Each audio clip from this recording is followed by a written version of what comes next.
kasih kepada segenap sivitas Universitas 17 Agustus 1945 Surabaya yang telah memberikan kesempatan bagi kami teman-teman di BMKG untuk dapat sharing knowledge ya. Jadi kita bisa bertukar informasi, ilmu, pengetahuan kepada teman-teman semua. Pada kesempatan hari ini saya akan menyampaikan materi tentang selometer. Jadi mungkin sudah ada yang pernah mendengar selometer, ada yang belum pernah, mungkin ada yang belum tahu modelnya seperti apa atau prinsip kerjanya seperti apa. Pada kesempatan ini saya akan menjelaskan secara singkat. Jadi karena memang kalau kita mau jelaskan secara detail, mungkin kita perlu 1 semester ya untuk mengenal sensor lebih dalam. Jadi pada webinar ini saya akan menjelaskan secara general, secara umum, bagaimana selometer itu bekerja dan bagaimana manfaat yang diambil dari data selometer. Oke, sebelumnya saya akan perkenalan diri dulu bagi teman-teman yang sudah mengikuti webinar yang seri 1 mungkin sudah pernah melihat. Kalau belum, yang baru mengikuti seri 2 ini, nama saya Ahmad Furqon, saya lahir di Maros, 18 Mei 1993. Unit kerja saya ada di Pusat Instrumentasi, Kalibrasi, dan Rekayasa BMKG. Nomor HP-nya bisa dilihat, lalu email. Jadi ketika ada teman-teman dari universitas mungkin tertarik mengenai materi tentang AWOS, mau secara general ataupun secara detail, nanti bisa menanyakan kepada kami, tim dari BMKG, nanti bisa bertanya bebas saja kepada siapa saja. Ini saya kasih nomornya. Oke, untuk mempersingkat waktu, saya akan masuk langsung ke materinya. Jadi, nah inilah bentuk selometer yang sementara ini ada di Indonesia. Jadi, AWOS yang ada di Indonesia ini sangat beragam ya, dari Sabang sampai Merauke. Ada beberapa pabrikan AWOS. Jadi di sini ada model yang seperti ini dari Campbell Scientific. Ini terpasang di Surabaya, ada di Surabaya, kemudian di Bali. Kemudian untuk Paisala seperti ini, buatan Finland, ada di daerah timur, di Papua. Kemudian yang all weather ini, seperti ini, dia hampir di seluruh Indonesia terpasang. Jadi seperti tadi yang disampaikan oleh Pak Maulana, bahwa memang beberapa sensor pada AWOS itu masih sangat sedikit di Indonesia untuk melakukan penelitian, baik itu secara hardware maupun software. Jadi memang kami membutuhkan mungkin ada teman-teman untuk melakukan penelitian bagaimana melakukan pengukuran sehingga mendapatkan nilai dari ketinggian awan tersebut secara presisi, seperti itu. Nah, sebelum kita masuk ke selometer, kita harus tahu dulu nih apa sih yang diukur oleh si selometer ini. Jadi jangan hanya tahu alatnya, ternyata yang diukur itu apa sih. Jadi untuk selometer sendiri itu adalah untuk mengukur tinggi dasar awan. Oke. Nah, tinggi dasar awan ini seperti apa? Jadi teman-teman mungkin yang dari di universitas kan biasanya pelajarannya, kalau di universitas itu biasanya ada jurusan meteorologi. Mungkin yang bukan jurusan meteorologi mungkin belum mengetahui. Ini saya sampaikan secara umum. Jadi awan adalah kumpulan butir-butir air atau kristal es yang merupakan hasil dari proses kondensasi atau pendinginan. Nah, tinggi dasar awan sendiri secara umum itu dibagi 3, yaitu awan rendah, awan menengah, dan awan tinggi. Nah, di awan rendah dibagi lagi. Ya, biasanya itu dipakai kata strato, di depannya ada nimbus 100, stratocumulus, dan stratus. Nah, ini biasanya awan rendah itu kurang dari 3 km. Jadi teman-teman kalau melihat sekarang ada di langit ini, bisa kelihatan itu awan rendah, awan menengah, atau awan tinggi. Nah, sedangkan awan menengah, dia biasanya mempunyai ketinggian dasar antara 3 sampai 6 km dari permukaan bumi. Nah, biasanya dipakai dengan awan alto, alto cumulus atau alto stratus. Sedangkan awan tinggi mempunyai ketinggian dasar awan lebih dari 6 km. 6 sampai 9 km atau lebih. Jadi awan tinggi ini memang awan yang sangat tinggi yang ada di atmosfer. Penamaannya ditandai dengan awan siro. Cirrostratus, cirrocumulus, dan cirrus. Nah, mungkin kalau kata-kata agak susah ya iniannya untuk dilihat. Nah, ini ada gambarnya nih. Nah, ini contoh gambar awan yang ada di ya. Jadi ada stratus, nimbus stratus, stratocumulus, alto stratus, alto cumulus. Cirrostratus, cirrocumulus, dan cirrus yang paling tinggi. Nah, ini ada juga pembagian awannya, awan rendah, menengah, dan tinggi, seperti itu. Nah, untuk silometer sendiri, dia hanya mengukur tinggi dasar awan, tidak mengukur jenisnya. Jadi sampai saat ini, mungkin teman-teman nanti ke depan ada melakukan penelitian bahwa silometer selain untuk dapat melakukan pengukuran tinggi dasar awan, dapat juga memetakan jenis awannya. Nah, itu yang belum ada sampai saat ini dari seluruh pabrikan awas. Nah, kemudian selain tinggi awan, silometer juga dapat mengukur jumlah awan. Nah, jadi tinggi awan itu bisa didapatkan, kemudian kita juga dapat mengukur jumlah awan. Jumlah awan seperti apa sih? 1 kilo, 2 kilo? Oh bukan, ternyata jumlah awan itu didefinisikan sebagai jumlah dari bagian langit yang diperkirakan tertutupi oleh suatu awan tertentu. Jadi ada jumlah parsial. Jadi kalau kita melihat ke langit, sejauh mata memandang itu, nah itu kita bisa melakukan estimasi jumlah total awan. Nah, estimasi jumlah awan dilaporkan pada skala 8 oktas. Jadi biasanya kalau di Sandi Sinop itu bisa kita menghitung jumlah awan secara kasat mata ya. Misalkan dalam per 8. Jadi misalkan 4 oktas artinya setengah dari langit tertutup awan. Kalau 0 oktas itu artinya langit cerah. Kalau 8 oktas, itu berarti seluruh langit tertutupi oleh awan. Jadi langit itu biasanya kan kita kelihatan ada warna biru. Nah, itu awannya ketika dia 50% antara awan dan biru itu biasanya 4 oktas. Jadi seperti itu. Jadi ketika awannya sudah tidak, langitnya sudah tidak kelihatan sama sekali, itu biasanya diberikan sandi 8 oktas. Artinya dia menutupi 8/8. Jadi menutupi seluruh bagian langit. Nah, silometer mempunyai algoritma namanya Sky Condition Algoritma (SCA). Nah, memanfaatkan data time series dari instrumen untuk menghitung tinggi lapisan awan dan jumlah pada lapisan awan yang berbeda. Nah, data yang terkumpul tersebut akan membentuk gambaran cakupan langit yang diukur oleh silometer. Nah, seperti ini jumlah awan yang dihitung oleh si silometer. Jadi memang terdapat sedikit perbedaan antara satuan yang dilakukan oleh pengamatan manual dan pengamatan yang dilakukan oleh silometer. Jadi ketika pengamatan manual biasanya itu akan ada 4 sandi, view, scatter, broken, sama overcast.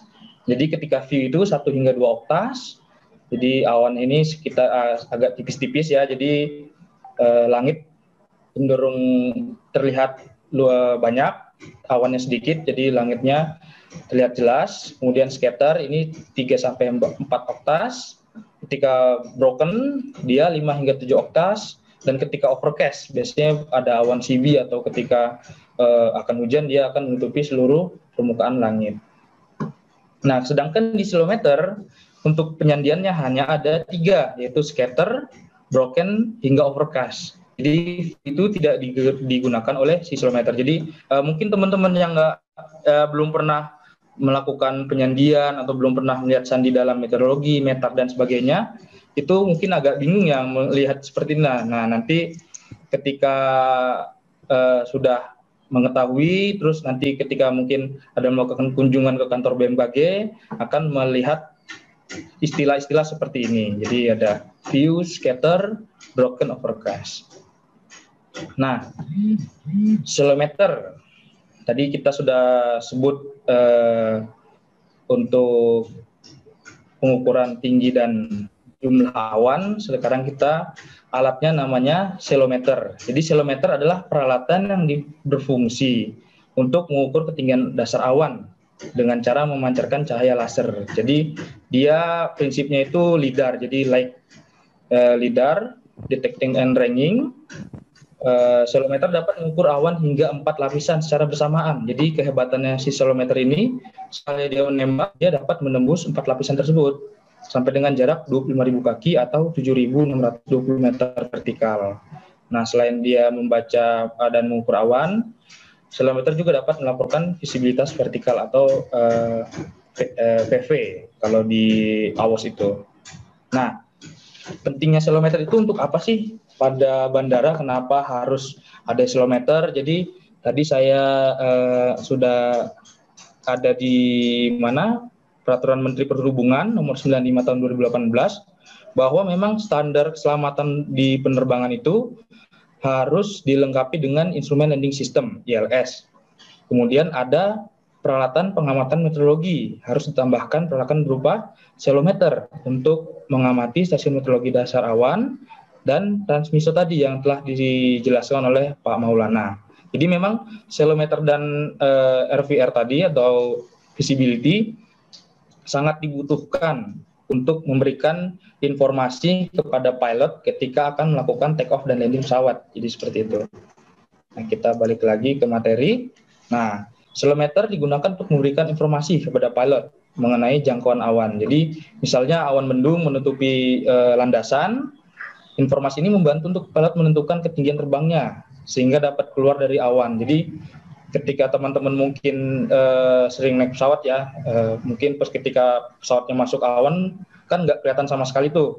Nah, informasi inilah yang diberikan oleh ATC kepada pilot untuk dapat keluar dari awan sehingga dapat melihat landasan pacu pada saat mendarat. Nah, jadi ketika awannya itu sangat tebal di landasan, biasanya itu pesawat tidak diizinkan beroperasi karena akan membahayakan keselamatan dalam penerbangan. Jadi sehingga ketinggian awan dapat mempengaruhi operasi bandara udara secara keseluruhan. Seperti itu. Jadi selometer ini sangat penting bagi informasi take off dan landing di landasan. Nah, untuk informasinya sendiri adalah seperti berikut. Jadi di cloud itu akan menampilkan tinggi dasar awan, kemudian jumlah. Jadi tadi scatter itu ada berapa oktas, lalu broken itu berapa oktas. Jadi seperti itu. Nah, inilah tampilan yang muncul pada AWOS. Nah, untuk memberikan informasi kepada pilot biasanya akan dikirim dalam sandimeter. Jadi seperti itu. Dalam sandimeter nanti disampaikan, nanti dari sandimeter dikirim dari AWOS ke ATC, ATC memberikan atau meneruskan informasi AWOS tersebut kepada pilot. Kemudian kita masuk ke prinsip kerjanya. Jadi bagaimana sih selometer itu dapat mengetahui ketinggian awan, lalu mengetahui jumlahnya. Jadi teknologi yang sekarang saat ini berkembang adalah menggunakan LiDAR.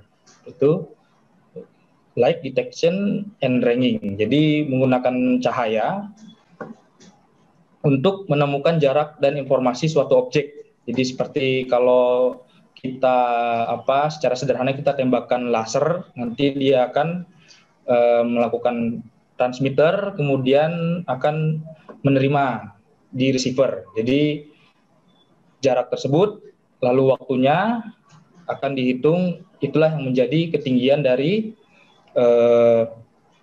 awan tersebut. Nah, di sini transmitter atau pemancar berupa laser semikonduktor akan memancarkan pulsa pendek cahaya inframerah ke dekat atmosfer. Nah, sebagian dari cahaya akan dipantulkan kembali oleh aerosol yang ada di atmosfer, termasuk droplet dari awan. Waktu yang dibutuhkan antara pulsa dari pemancar dan sinyal yang dipantulkan akan menghasilkan parameter jarak. Nah, jarak inilah yang dapat dikonversi menjadi informasi tinggi awan antara selometer dan objek aerosol. Jadi gambarannya itu seperti ini. Jadi ketika dia bekerja, dia akan menembakkan laser ke atas. Nah, dia akan menerima kembali untuk untuk lapisan pertama, kemudian dia tembakkan untuk lapisan kedua, kemudian lapisan ketiga. Jadi seperti ini. Nah, sinar pantul inilah yang akan kembali ke dalam receiver, kemudian dilakukan perhitungan oleh si selometer ini untuk menentukan ketinggian awan yang ada di lokasi tersebut. Nah, ini untuk prinsip kerja dalam menentukan ketinggian. Nah, untuk menentukan jumlah bagaimana ya? Nih, dia. Oke. Jadi tetap sama prinsip kerjanya menggunakan backscatter, hampir sama dengan si visibility tadi sensornya. Jadi ini ilustrasi hamburan balik pada atmosfer. Jadi ketika dia hujan, dia akan seperti ini kekuatannya. Nah, ini dasar awannya, lalu ketika visual terhalang, backscatternya itu tidak ada sama sekali. Jadi seperti itu. Jadi kuat dari sinyal yang dipantulkan kembali dapat memberikan informasi. Jadi dia menghitung kecepatan balik, kemudian dia menghitung kuat sinyal yang diterima. Itulah yang dijadikan sebagai tinggi dan jumlah awan. Jadi kuat dari sinyal yang dipantulkan kembali dapat memberikan informasi tentang sifat hamburan balik atmosfer pada ketinggian tertentu. Nah, informasinya itu kita bisa memberikan, jadi seperti fuzzy logic ya. Jadi ketika diterima sekian receivernya, diterima sekian dB, dia akan menghasilkan kabut, curah hujan, awan, atau dia tidak dapat menerima sama sekali. Jadi seperti itu. Informasi mengenai jumlah awan, jenis awan, dan tinggi dasar harus dilaporkan dalam berita meteorologi. Nah, ini yang tadi pentingnya selometer dalam penerbangan, karena sangat berpengaruh dalam operasional penerbangan. Tinggi dasar awan yang terlalu rendah memiliki dampak langsung pada operasional karena dapat menghalangi pandangan pilot terhadap landasan raju. Jadi awan yang berbahaya itu awan cumulonimbus. Jadi ketika dia awannya rendah, kemudian menutupi runway, nah pilot itu tidak akan bisa melihat runway meskipun runway sudah dihidupkan lampunya. Jadi ada beberapa kejadian sehingga ketika awannya terlalu tebal, terus kemudian mungkin terjadi hujan, itu runway tidak kelihatan sehingga biasanya pilot akan berputar di atas landasan, namanya round.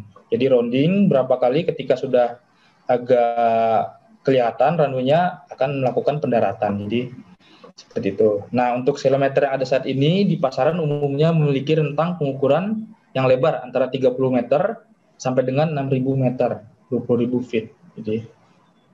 Jadi cukup bagus ya informasi yang dapatkan dari selometer. Nah, untuk selometer sendiri itu ada dua jenis, yaitu dengan selometer dengan dua lensa, yaitu pemancar dan penerimanya terpisah, kemudian selometer dengan satu lensa. Ini contohnya, jadi pemancar dan penerima dia dalam satu lensa, tapi dibagi dua. Kalau ini tadi dia satu-satu, di sini dibagi dua. Seperti itu. Untuk prinsip kerjanya sama, dia menembakkan laser, kemudian transmitter, dia menerima juga.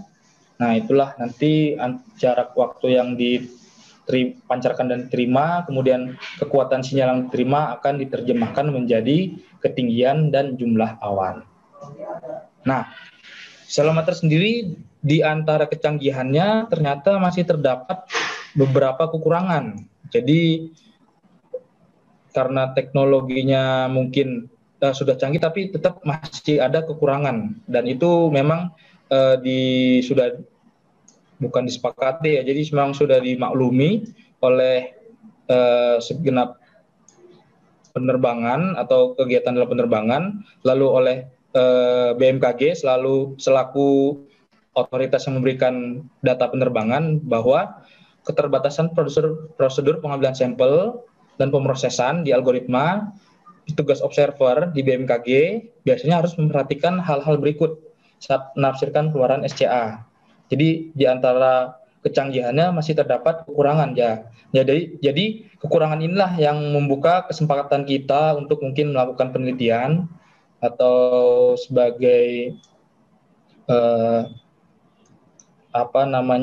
kesepakatan kita untuk melakukan penelitian atau pembelajaran untuk membuat bagaimana si selometer ini dapat disempurnakan. Jadi seperti tadi, kekurangannya adalah ketika lebih dari satu lapisan awan terdeteksi, jumlah awan untuk setiap lapisan yang lebih tinggi akan mencangkup jumlah lapisan awan yang lebih rendah. Nah, karena SCA ini tadi, si sky condition algoritma mengasumsikan bahwa awan yang lebih tinggi akan dikaburkan oleh lapisan awan yang lebih rendah. Nah, ini. Jadi, ini akan menyebabkan perkiraan jumlah awan berlebihan pada lapisan yang lebih tinggi dalam beberapa kasus. Ini poin pertama.